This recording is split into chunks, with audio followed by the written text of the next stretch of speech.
Assalamualaikum warahmatullahi wabarakatuh. Selamat datang di channel Nurul Story, channel yang membahas kisah-kisah persahabatan antara manusia dan hewan.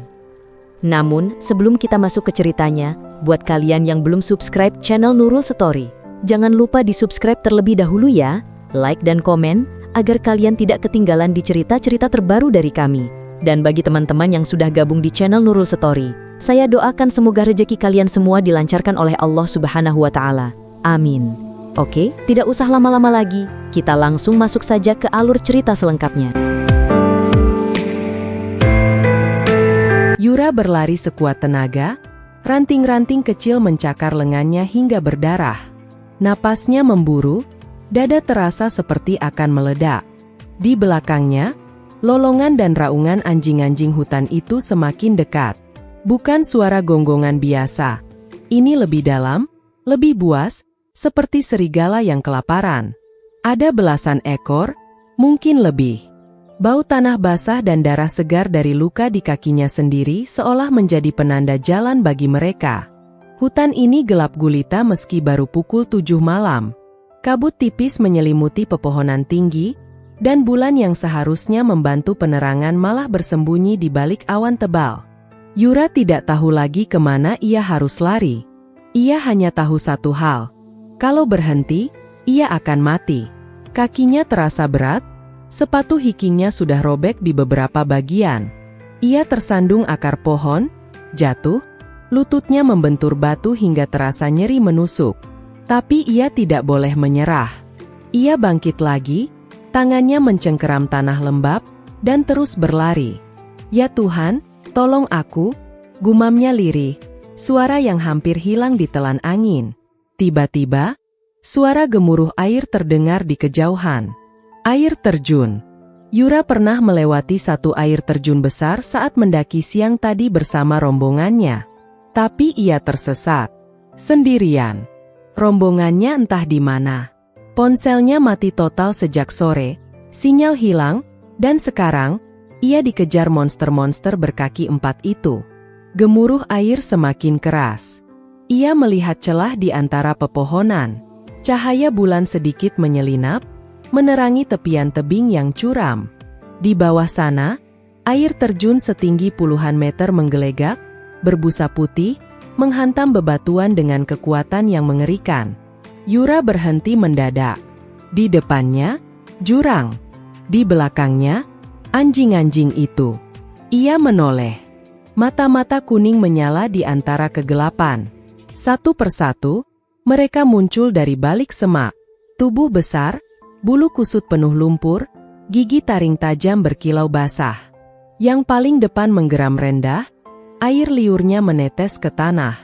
Ia adalah pemimpin kawanan. Lebih besar dari yang lain, bekas luka menganga di wajahnya. Yura mundur selangkah. Tumitnya menyentuh tepi tebing. Batu kecil terlepas, jatuh ke bawah, dan baru terdengar benturannya setelah beberapa detik yang terasa sangat lama. Tidak ada jalan lain. Air terjun itu mungkin menjadi satu-satunya harapan. Tapi ketinggiannya, Yura menatap ke bawah. Tubuhnya gemetar. Ia tidak bisa berenang dengan baik. Ia takut ketinggian. Tapi anjing yang paling depan sudah maju 2 langkah, menggeram lebih keras, siap menerkam. Yura menangis. Air matanya jatuh tanpa suara. "Mama?" bisiknya, mengingat wajah ibunya di rumah. "Maafkan Yura, Yura nggak mau mati di sini." Anjing itu melangkah lagi. Yura menutup mata. Lalu ia melompat. Udara dingin langsung menyergapnya. Tubuhnya terjun bebas. Angin menderu di telinga, rambutnya beterbangan liar. Ia menjerit, jeritan yang hilang ditelan suara air terjun yang menggelegar. Dunia seolah berputar. Ia melihat langit gelap, lalu dinding tebing berlumut, lalu air putih yang mendekat dengan cepat. Bam! Tubuhnya menghantam permukaan air dengan keras. Rasa sakit luar biasa menyebar di sekujur tubuh, seperti ribuan jarum menusuk tulang. Ia tenggelam dalam-dalam. Air dingin menusuk paru-parunya. Ia menggelepar, mencoba naik ke atas, tapi arus terlalu kuat. Tubuhnya terbawa aliran deras, terbentur batu, terputar-putar seperti boneka kain. Ia hampir menyerah. Matanya mulai gelap. Napasnya habis. Tapi tiba-tiba, sesuatu dalam dirinya memberontak. Ia tidak mau mati. Belum. Ia masih ingin pulang. Masih ingin bertemu ibunya lagi. Masih ingin hidup. Dengan sisa tenaga yang entah dari mana datangnya, Yura menendang keras-keras. Lengannya meronta mencari permukaan. Akhirnya, kepalanya muncul. Ia menghirup udara dengan rakus, batuk-batuk mengeluarkan air dari paru-parunya. Tapi sungai ini tidak ramah. Arusnya sangat deras. Ia terbawa cepat, tubuhnya terbentur lagi dan lagi. Ia melihat batu besar di depan, ia akan menabraknya. Dengan panik, ia meraih apa saja yang bisa digenggam. Tangan kanannya berhasil mencengkeram akar pohon yang menjuntai di tepi sungai. Tubuhnya terhenti mendadak. Bahunya hampir copot karena tarikan arus. Ia menjerit kesakitan, tapi tidak melepaskan. Dengan tangan kiri, ia meraih ranting lain, lalu perlahan-lahan menarik tubuhnya ke tepian. Akhirnya, ia roboh di atas lumpur pinggir sungai. Napasnya tersengal. Seluruh tubuhnya memar, berdarah, gemetar hebat. Tapi ia masih hidup. Yura menangis. Bukan karena sakit, tapi karena lega. Karena masih bisa merasakan dinginnya udara malam di kulitnya. Karena masih bisa mendengar suara jangkrik dan gemericik air. Ia terbaring telentang, menatap langit yang kini mulai terlihat bintang-bintangnya. Awan bergeser, bulan muncul penuh, menerangi wajahnya yang penuh luka. "Aku selamat," bisiknya, suaranya pecah. "Aku masih hidup." Tapi kegembiraan itu hanya sesaat. Dari kejauhan, terdengar lagi lolongan anjing-anjing itu. Masih jauh, tapi jelas. Mereka belum menyerah. Mereka mungkin akan mengelilingi sungai, mencari jejaknya lagi. Yura memaksa dirinya bangkit. Kakinya lemas, tapi ia harus terus bergerak. Ia tidak tahu di mana ia sekarang. Ia hanya tahu satu hal. Ia harus bertahan hidup, apapun caranya. Dengan langkah tertatih, Yura mulai berjalan menyusuri tepi sungai, menjauhi suara lolongan itu. Tubuhnya remuk, hatinya hancur karena ketakutan, tapi semangatnya, entah bagaimana, masih menyala. Malam masih panjang. Dan perjuangan Yura belum selesai.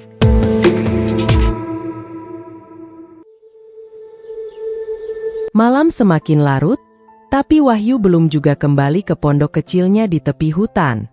Api unggun di rumah sudah pasti padam, dan ibunya pasti menggerutu kalau sampai pagi ia pulang tanpa kayu bakar. Ia mengayunkan parang kecilnya, menebas ranting-ranting kering yang berserakan di jalur setapak. Lentera minyak yang digantung di pinggangnya bergoyang-goyang, menerangi lingkaran kecil di depan kakinya. Di luar lingkaran itu, segalanya hitam pekat. Hutan ini bukan tempat asing baginya. Wahyu lahir dan besar di sini. Ia tahu setiap suara. Lolongan kukang, derik cengkerik, gemericik anak sungai. Tapi malam ini ada yang berbeda. Udara terasa lebih dingin, lebih berat, seperti ada sesuatu yang mengintip dari balik pohon-pohon jati tua. Ia berhenti sejenak, mengusap keringat di dahinya. Tiba-tiba, dari arah timur laut, terdengar suara ranting patah. Bukan suara binatang kecil. Lebih berat. Manusia. Wahyu langsung mematikan lentera. Jantungnya berdegup kencang. Di kampungnya sering beredar cerita tentang perampok yang bersembunyi di hutan, atau tentang orang-orang dari suku pedalaman yang tidak suka kalau wilayah mereka diganggu. Ia menelan ludah, tangannya menggenggam parang lebih erat. Suara itu datang lagi. Kali ini disertai isakan pelan. Suara wanita. Wahyu ragu. Bisa jadi jebakan. Tapi isakan itu terdengar begitu rapuh, begitu putus asa. Dengan langkah hati-hati, ia menyelinap mendekat, bersembunyi di balik batang-batang pohon. Bau tanah basah dan daun membusuk menusuk hidung. Ia hampir saja menginjak ranting kering ketika matanya menangkap sesuatu di depan. Ada seorang wanita terikat di pohon jati raksasa yang sudah berabad-abad umurnya. Tangan wanita itu diikat ke belakang, tali rami kasar melilit pergelangan hingga kulitnya memerah dan berdarah. Kepalanya tertunduk, rambut panjangnya basah kuyup menempel di wajah dan leher. Pakaiannya aneh, jaket gunung berwarna merah yang sudah robek di banyak tempat, celana kargo yang penuh lumpur, dan sepatu hiking yang satu hilang, hanya tersisa kaos kaki basah berlumur darah. Wahyu menahan napas. Bukan orang kampung. Bukan orang kota biasa juga. Jaketnya ada logo ekspedisi asing, tulisan kecil di dada yang tidak bisa ia baca. Wanita ini, dari luar, dari sangat jauh. Dan yang paling mengerikan, di sekitar pohon itu, terdapat lingkaran garam kasar yang ditabur lelet. Di 4 penjuru, ada tengkorak kecil binatang, kelinci, mungkin, ditaruh di atas daun pisang kering. Di batang pohon, terukir simbol-simbol aneh yang Wahyu belum pernah lihat seumur hidupnya. Bukan tulisan Jawa, bukan tulisan Arab, sesuatu yang lebih tua, lebih gelap. Wanita itu mengangkat kepala pelan. Wajahnya pucat seperti mayat, bibirnya pecah-pecah, mata bengkak karena menangis. Ketika matanya bertemu dengan mata Wahyu yang mengintip dari balik pohon, ia langsung menggelepar lemah. "Tolong," suaranya serak, hampir hilang. "Tolong lepaskan aku, mereka akan kembali." Suara itu menusuk tulang punggung Wahyu. Ada sesuatu yang salah. Sangat salah. Ia ingin lari. Kakinya sudah siap berbalik. Tapi pandangan wanita itu, penuh harap, penuh ketakutan, membuatnya terpaku. "Siapa yang mengikat kamu?" bisik Wahyu, masih bersembunyi. Aku nggak tahu namanya, mereka pakai topeng kayu. Tolong, aku sudah 3 hari di sini, aku nggak tahan lagi." 3 hari. Berarti sejak malam ia mendengar suara anjing-anjing liar menggonggong gila-gilaan di arah air terjun. Wahyu menoleh ke kiri dan kanan. Hutan terasa menahan napas. Tidak ada angin. Tidak ada suara binatang. Hanya detak jantungnya sendiri yang menggelegar di telinga. Ia melangkah keluar dari persembunyiannya.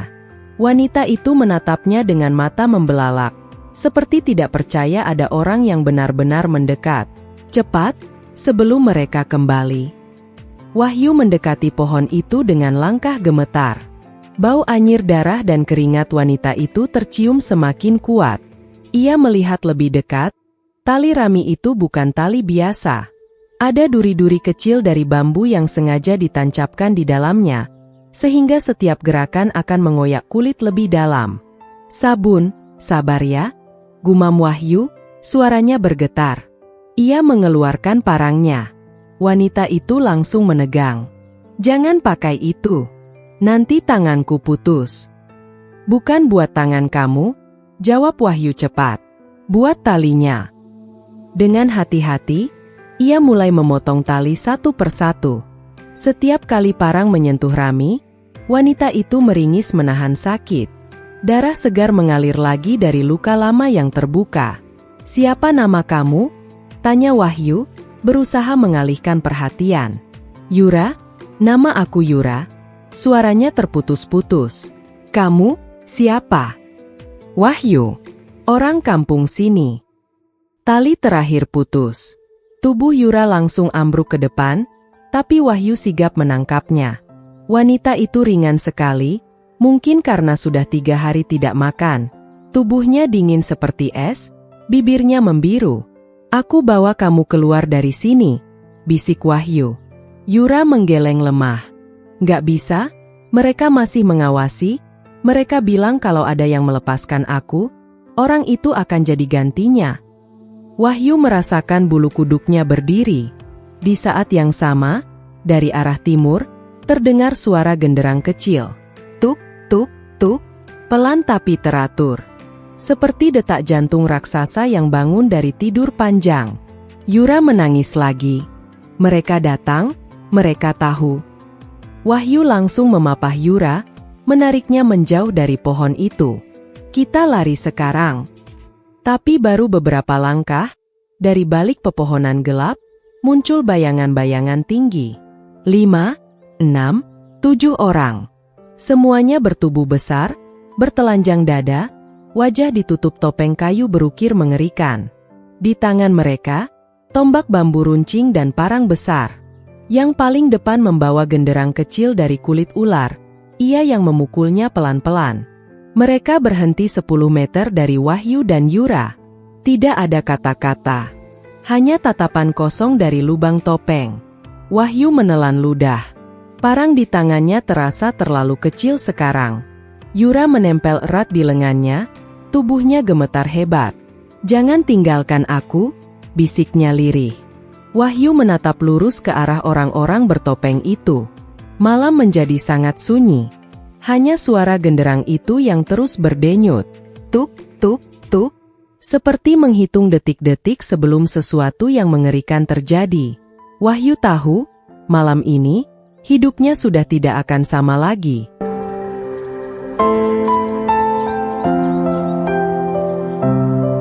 Wahyu memapah Yura dengan erat. Tubuh wanita itu masih dingin dan lemah. Setiap langkahnya terhuyung seperti anak kecil yang baru belajar berjalan. Darah dari luka pergelangan tangannya menetes-netes ke tanah, meninggalkan jejak merah gelap yang terlihat samar di bawah sinar bulan purnama. Mereka baru saja meninggalkan pohon jati raksasa itu, tapi rasa aman sama sekali belum datang. Genderang kecil tadi sudah berhenti, tapi gantinya, hutan menjadi terlalu sunyi. Sunyi yang menyesakkan. "Berapa jauh lagi rumahmu?" tanya Yura lirih, suaranya nyaris hilang di telan angin malam. "Paling 3 kilometer ke arah barat daya. Kalau kita cepat, 1 jam sampai." Yura mengangguk lemah. Aku nggak yakin bisa jalan sejauh itu." "Kamu harus," jawab Wahyu tegas, meski hatinya sendiri bergetar. "Kalau kita berhenti, mereka akan menemukan kita lagi." Mereka berjalan pelan, melewati akar-akar menjalar dan semak berduri. Wahyu terus memegang parang di tangan kanan, siap menebas apa saja yang muncul dari kegelapan. Bau darah Yura semakin kuat, dan itu membuatnya gelisah. Bau darah selalu memanggil sesuatu di hutan ini. Tiba-tiba, angin berubah arah. Bau amis busuk menyelinap masuk ke hidung Wahyu. Bau yang sama seperti malam ketika ia mendengar anjing-anjing menggonggong gila-gilaan di dekat air terjun. Yura langsung menegang. Itu mereka?" bisiknya ketakutan. Belum sempat Wahyu menjawab, dari balik semak di sebelah kiri, sepasang mata kuning menyala muncul. Lalu 2 pasang. 5, 10, belasan. Anjing-anjing hutan itu. Sama seperti yang mengejar Yura beberapa hari lalu. Tubuh mereka besar, bulu kusut berlumur lumpur dan darah kering.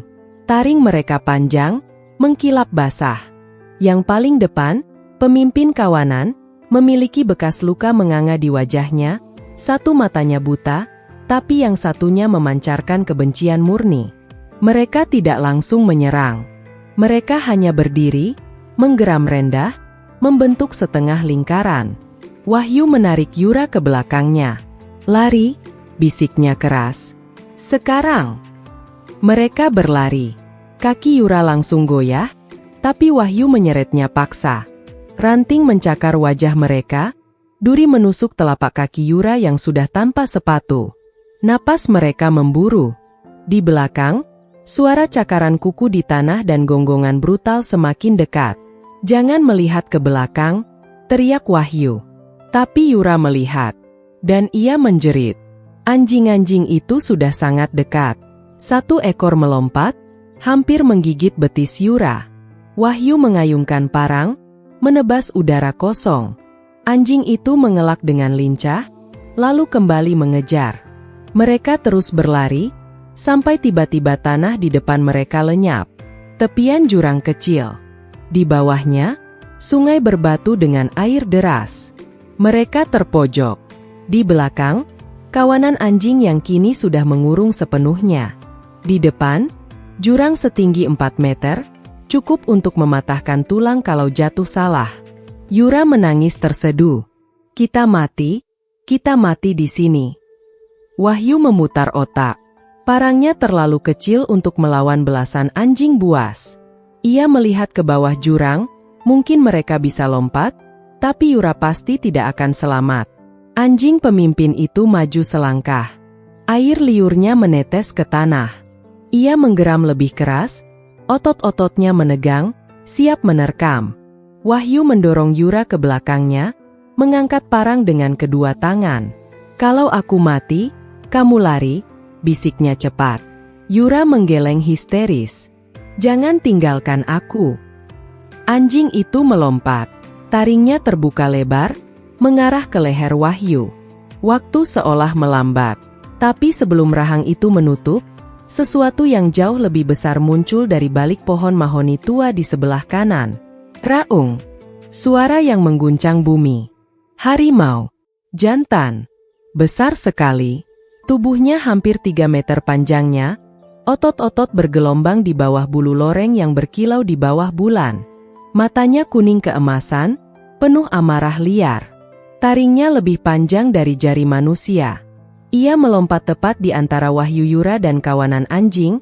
Tubuhnya mendarat dengan bunyi keras yang membuat tanah bergetar. Anjing-anjing itu langsung membeku. Harimau itu mengaung lagi, suara yang membuat tulang punggung Wahyu bergetar hingga ke sumsum. Suara yang mengandung satu pesan, mundur atau mati. Pemimpin anjing menggeram balik, tapi suaranya sekarang terdengar kecil, ketakutan. Harimau itu mengibaskan ekornya sekali.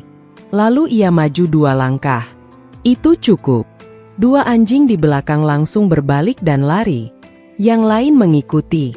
Hanya si pemimpin yang masih bertahan beberapa detik, menggeram dengan mata penuh dendam, sebelum akhirnya ikut melarikan diri, menghilang ke dalam kegelapan hutan.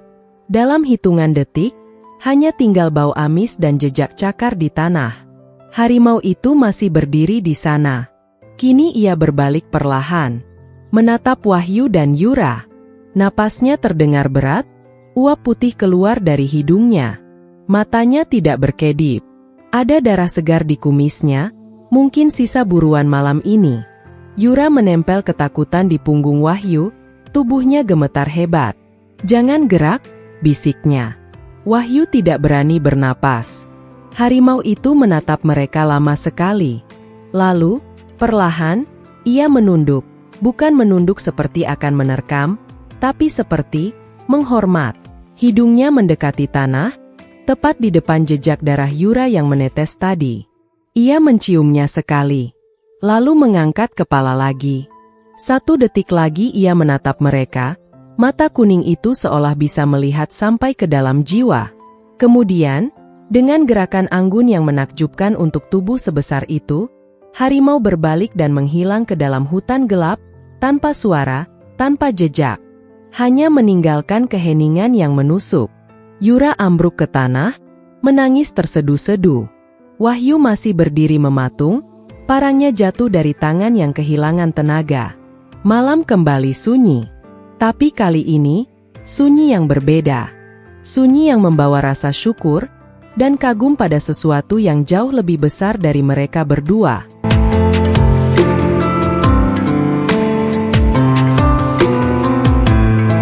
Harimau itu tidak benar-benar pergi. Ia hanya mundur beberapa langkah ke dalam bayang-bayang mahoni, lalu berhenti. Kepala besarnya menoleh pelan, mata keemasan itu kembali menatap mereka berdua. Bukan tatapan lapar, bukan tatapan ancaman. Lebih mirip panggilan. Yura masih duduk di tanah berlumur darah dan lumpur, napasnya tersengal. Wahyu, dia masih di sana. Bisiknya, suaranya bergetar antara takut dan takjub. Aku tahu, jawab Wahyu pelan. Parangnya masih tergeletak di samping kaki, tapi tangannya tidak lagi berani mengambilnya. Harimau itu mengeluarkan suara rendah, bukan raungan, lebih mirip dengkuran dalam yang menggetarkan udara. Lalu ia melangkah 1 kali ke arah mereka, berhenti lagi, dan menundukkan kepala seolah menunjukkan jalan. Dia ingin kita ikut. Yura menatap Wahyu dengan mata membelalak. Wahyu menelan ludah. Sepertinya begitu. Tapi, kita nggak tahu mau dibawa kemana. Kalau dia mau membunuh kita sudah mati tadi, kata Wahyu, suaranya sendiri masih gemetar. Dia menyelamatkan kita dari anjing-anjing itu. Mungkin dia memanggil kita karena suatu alasan. Yura memandang harimau itu lama.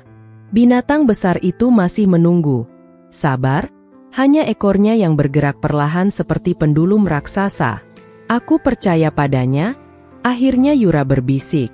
Entah kenapa, aku merasa aman kalau bersamanya. Wahyu menghela napas panjang, lalu mengulurkan tangan.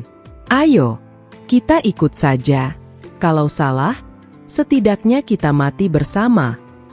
Yura menggenggam tangannya erat. Mereka berdiri perlahan. Harimau itu langsung berbalik dan mulai berjalan.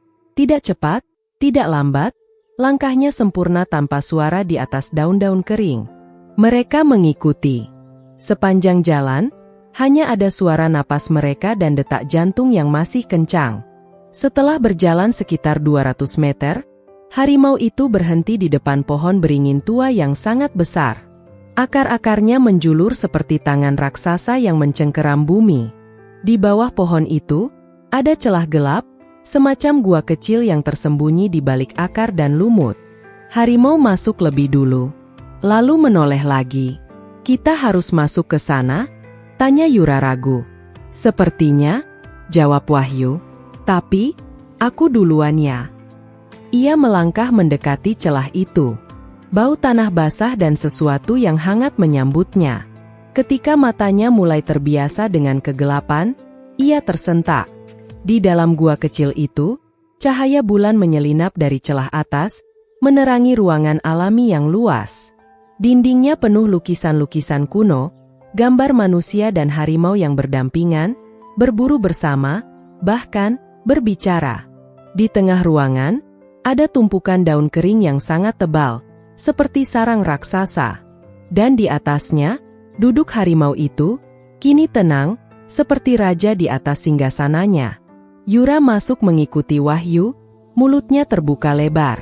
Ini tempat suci. Harimau itu mengangguk, gerakan yang sangat jelas, sangat manusiawi. Yura menutup mulutnya dengan tangan. Wahyu, dia mengangguk. Aku melihatnya, jawab Wahyu, suaranya hampir hilang. Harimau itu mengeluarkan suara lagi, kali ini lebih lembut. Lalu, dengan cakarnya yang besar, ia menggaruk tanah di depannya. Garis-garis muncul, membentuk gambar kasar. Manusia kecil, wanita, dan harimau besar berdiri berdampingan. Di sampingnya, gambar orang-orang bertopeng dan anjing-anjing liar. Yura mendekat pelan, lututnya gemetar. Dia menggambar kita. Harimau itu mengangguk lagi, lalu menatap Yura dalam-dalam. Yura menangis. Kamu yang menyelamatkanku di air terjun, ya? Waktu aku lompat, aku merasa ada yang menatapku dari atas tebing. Itu kamu. Harimau itu mendengus pelan, hampir seperti mengiyakan. Wahyu akhirnya menemukan suaranya. Kenapa? Kenapa kamu melakukan ini semua? Kenapa melindungi kami? Harimau itu bangkit perlahan, berjalan mendekat hingga hidungnya hampir menyentuh dada Wahyu. Panas napasnya terasa. Lalu, dengan sangat hati-hati, ia menundukkan kepala besar itu, meletakkannya sebentar di bahu Wahyu, seperti memberi hormat. Yura menangis lebih keras. Dia mengucapkan terima kasih. Terima kasih untuk apa? Tanya Wahyu bingung. Yura menunjuk lukisan di dinding. Lihat, ada gambar seorang anak kecil melepaskan harimau dari jerat. Anak itu mirip kamu, Wahyu. Rambutnya, badannya. Wahyu teringat, 15 tahun lalu, saat ia masih kecil, ia pernah menemukan anak harimau terjerat tali perangkap pemburu liar. Ia memotong talinya, dan induk harimau itu hanya menatapnya dari kejauhan, tidak menyerang. Ia pikir itu hanya keberuntungan semata. Ternyata, itu kamu? bisik Wahyu pada harimau di depannya. Harimau itu mengangguk lagi, kali ini lebih dalam. Yura mendekat, tak lagi takut. Ia berlutut di depan harimau itu, menatap matanya. Dan aku dikutuk oleh orang-orang bertopeng itu. Mereka bilang aku harus jadi tumbal untuk membangkitkan roh jahat di hutan ini. Tapi kamu tidak membiarkan itu terjadi. Harimau itu mendengus lembut, lalu menggeser tubuhnya, memperlihatkan luka lama di sisi tubuhnya, bekas tombak yang sudah mengering. Itu, luka dari mereka? Tanya Yura. Harimau mengangguk. Wahyu merasakan sesuatu mengaduk di dadanya. Jadi selama ini, kamu sendirian melawan mereka? Harimau itu menatap ke arah pintu masuk gua, lalu kembali ke mereka berdua. Matanya penuh makna. Kamu ingin kami membantu? Tanya Yura pelan. Harimau itu mengangguk sekali lagi, kali ini tegas. Yura dan Wahyu saling pandang. Aku ikut, kata Yura tanpa ragu. Aku berutang nyawa padamu. 2 kali. Wahyu menghela napas panjang. Aku juga. Kalau ini memang hutanku, aku nggak bisa lari dari tanggung jawab. Harimau itu mengeluarkan suara puas, hampir seperti mendengkur senang. Lalu ia berjalan ke sudut gua, menggigit sesuatu, benda kecil yang terbungkus daun pisang kering, dan meletakkannya di depan Yura. Yura membukanya dengan hati-hati. Di dalamnya ada kalung dari taring harimau kecil dan manik-manik kayu berukir simbol kuno. Ini, untuk aku? Tanya Yura. Harimau mengangguk. Yura memakainya dengan tangan gemetar. Begitu kalung itu menyentuh kulit dadanya, ia merasakan kehangatan aneh menyebar ke seluruh tubuhnya. Lukanya terasa lebih ringan. Napasnya lebih lega. Terima kasih, bisik Yura, air matanya jatuh ke daun-daun kering.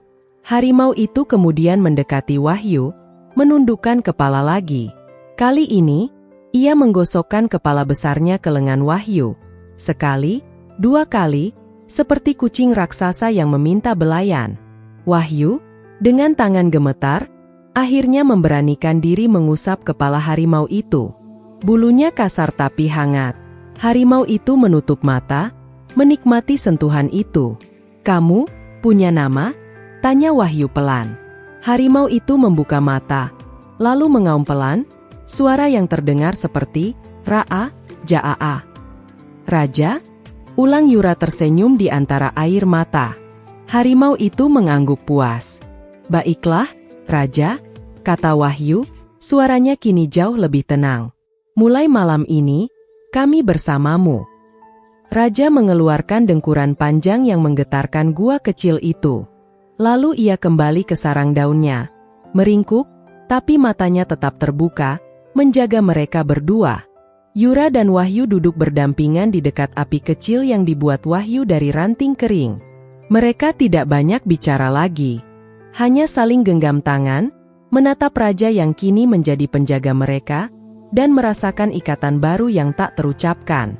Malam masih gelap di luar. Tapi di dalam gua itu, untuk pertama kalinya setelah berhari-hari penuh ketakutan, mereka merasa benar-benar pulang.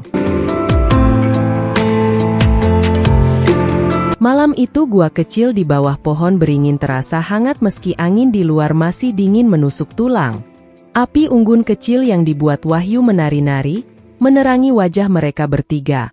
Wahyu yang duduk bersila, Yura yang bersandar lemah di dinding berlumut, dan Raja Harimau yang meringkuk megah di sebelah Yura, kepala besarnya hampir menyentuh bahu wanita itu. Sesekali Raja mendengkur pelan, seperti lagu pengantar tidur yang membuat Yura tersenyum kecil. Wahyu, Yura akhirnya membuka suara. Suaranya lembut tapi bergetar. Kamu pernah merasa seperti baru pulang setelah sekian lama tersesat? Wahyu menoleh, matanya penuh kelembutan. Setiap kali aku melihat kamu tersenyum, aku merasa begitu. Yura menunduk, air mata sudah menggenang di pelupuknya. Ia menggenggam tangan Wahyu erat-erat. Aku harus cerita sesuatu. Sesuatu yang dari tadi aku takut bilang. Apapun itu, aku di sini, jawab Wahyu tenang, Jarinya mengusap punggung tangan Yura. Kita sudah melewati anjing liar, orang bertopeng, air terjun, apalagi yang bisa menakutkan. Yura tertawa kecil, tapi cepat berubah menjadi isakan. Aku bukan manusia. Wahyu. Wahyu diam sejenak, tapi tangannya tidak lepas. Maksud kamu? Aku putri dari kerajaan harimau di alam gaib. Ayahku adalah raja harimau yang duduk di sebelahku ini. Yura menoleh ke raja dengan penuh kasih. 100 tahun lalu aku memohon izin untuk turun ke dunia manusia. Aku ingin tahu, apakah cinta sejati benar-benar ada? Ayahku mengizinkan, tapi dengan syarat. Kalau aku menemukan manusia yang berhati malaikat, aku boleh memilih hidup bersamanya selamanya. Tapi kalau tidak, aku harus kembali sebelum bulan purnama ke-6, atau aku akan lenyap untuk selama-lamanya. Wahyu menatap raja, lalu kembali ke Yura. Matanya mulai berkaca-kaca. Jadi, selama ini kamu mencari cinta sejati?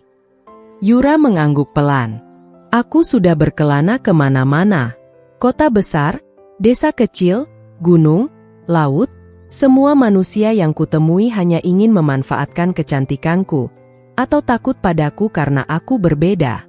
Sampai aku tersesat di hutan ini, sampai anjing-anjing mengejarku, sampai aku lompat dari air terjun itu, dan ayah menyelamatkanku dari atas tebing. Lalu kamu datang, Wahyu, kamu melepaskanku dari ikatan tanpa memikirkan bahaya. Kamu melindungiku dari kawanan anjing. Kamu mau ikut ayah melawan kegelapan, padahal kamu bisa pulang ke ibumu yang menunggu. Air mata Yura akhirnya jatuh. Kamu adalah manusia berhati malaikat yang aku cari selama 100 tahun. Aku sudah menemukan cinta sejati.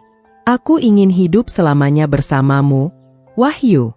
Di kampungmu, di pondok kecilmu, menanam padi, memasak untukmu, menua bersamamu, aku ingin itu semua. Wahyu tidak bisa berkata apa-apa. Ia hanya menarik Yura ke pelukannya, memeluknya erat sampai bahunya ikut bergetar. Aku juga ingin itu, Yura. Sejak pertama kali melihatmu terikat di pohon, aku sudah tahu, hatiku bukan milikku lagi. Aku akan menikahimu besok kalau bisa. Aku akan bilang ke ibuku, Bu, ini calon menantumu, dia yang menyelamatkan nyawa anakmu. Aku ingin bangun setiap pagi melihat senyummu.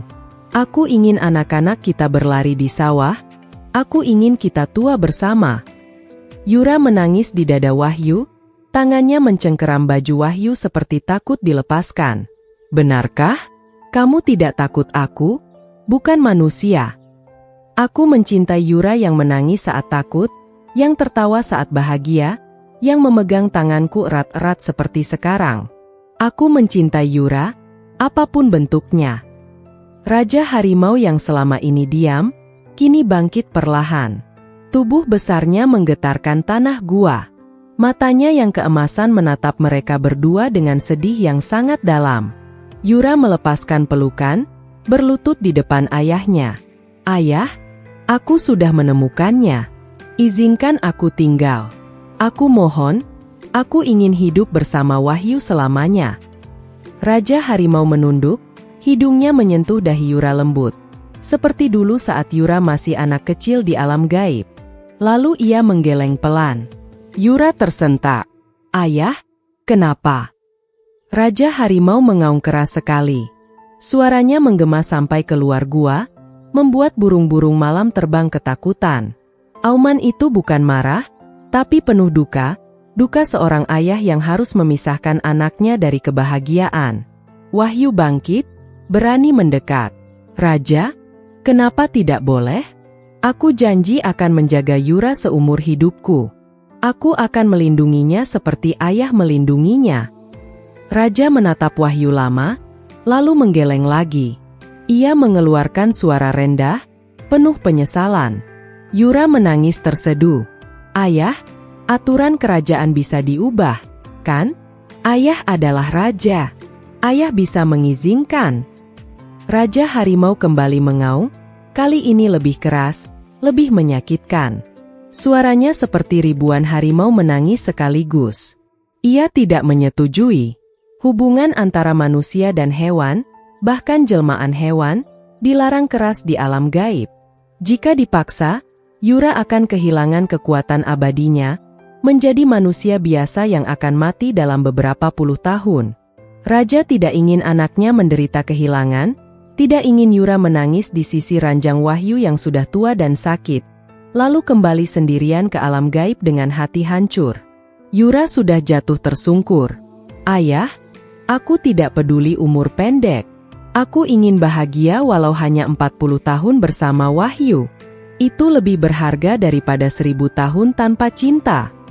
Wahyu memeluk Yura dari belakang, air matanya jatuh ke rambut Yura. Raja, tolong, aku mohon. Raja Harimau menunduk dalam-dalam. Dengan cakarnya, ia menggali tanah di sudut gua. Dari dalamnya muncul sebuah kotak kayu tua. Ia membukanya dengan hidungnya. Di dalamnya ada berlian biru laut sebesar telur burung, berkilau indah seperti mata Yura saat tersenyum. Raja mendorong kotak itu ke arah Wahyu. "Itu, apa?" tanya Wahyu dengan suara serak. Yura tahu. Ia menangis lebih keras. Berlian biru laut, lambang terima kasih tertinggi dari kerajaan harimau. Siapapun yang memegangnya akan hidup sejahtera selamanya, tapi juga lambang perpisahan. Raja mengangguk pelan, lalu menatap Wahyu dengan mata penuh harap. "Ambillah. Lupakan Yura. Hidup bahagia tanpa dia." Wahyu menggeleng keras. "Aku tidak mau. Aku tidak butuh berlian. Aku butuh Yura." Ia melempar kotak itu kembali ke kaki raja. Berlian berguling keluar, berkilau dingin di atas tanah. Yura memeluk ayahnya, wajahnya basah membasahi bulu raja. "Ayah, jangan pisahkan kami. Aku mohon." Raja Harimau menjilat pipi Yura lembut. Sekali, dua kali, like dulu saat Yura kecil menangis karena jatuh. Lalu ia bangkit, berjalan menuju pintu gua yang gelap di bagian paling dalam, pintu menuju alam gaib yang hanya bisa dilihat oleh makhluk seperti mereka. Yura tahu itu artinya apa. Ia berdiri tertatih, memandang Wahyu dengan mata penuh cinta yang tak akan pernah padam. "Wahyu, aku harus pergi." "Tidak." Wahyu berlari memeluknya erat, seperti ingin menyatukan tubuh mereka jadi satu. "Jangan tinggalkan aku. Aku baru saja menemukanmu. Aku belum sempat bilang aku cinta kamu 100 kali sehari. Aku belum sempat mengajak kamu melihat sawahku saat padi menguning. Aku belum sempat." Yura mencium bibir Wahyu pelan, ciuman pertama dan terakhir mereka, penuh air mata. "Aku cinta kamu, Wahyu. Selamanya. Dimanapun aku berada, hatiku tetap bersamamu. Janji, ya? Hidup bahagia. Menikah, punya anak." Ceritakan pada mereka tentang gadis yang pernah kau selamatkan di hutan, gadis yang mencintaimu lebih dari apapun. Wahyu sudah tidak bisa bicara lagi, hanya menangis di leher Yura. Raja Harimau mendengus pelan, memanggil Yura. Yura melepaskan pelukan dengan susah payah. Ia mengambil berlian biru laut itu, meletakkannya di tangan Wahyu, lalu menutup jari-jari Wahyu satu persatu. "Ini untuk ibumu, untuk kampungmu, untuk hidupmu yang akan panjang dan bahagia. Jangan pernah lupa aku, tapi jangan pernah berhenti tersenyum." Ia mundur selangkah demi selangkah, tangannya masih menggenggam tangan Wahyu sampai jarak memisahkan mereka. "Aku cinta kamu," bisik Yura terakhir kali. Raja Harimau mengaum pelan, penuh duka. Lalu ia berjalan masuk ke pintu gelap itu. Yura mengikuti, menoleh sekali lagi, tersenyum di antara air mata. "Selamat tinggal, cinta sejatiku." Cahaya biru lembut muncul dari pintu gaib itu, menyelimuti tubuh Yura dan Raja. Dalam sekejap, mereka menghilang. Pintu gelap itu tertutup tanpa suara. Wahyu jatuh berlutut di tempat Yura berdiri tadi. Api unggun masih menyala, tapi dunia terasa begitu dingin.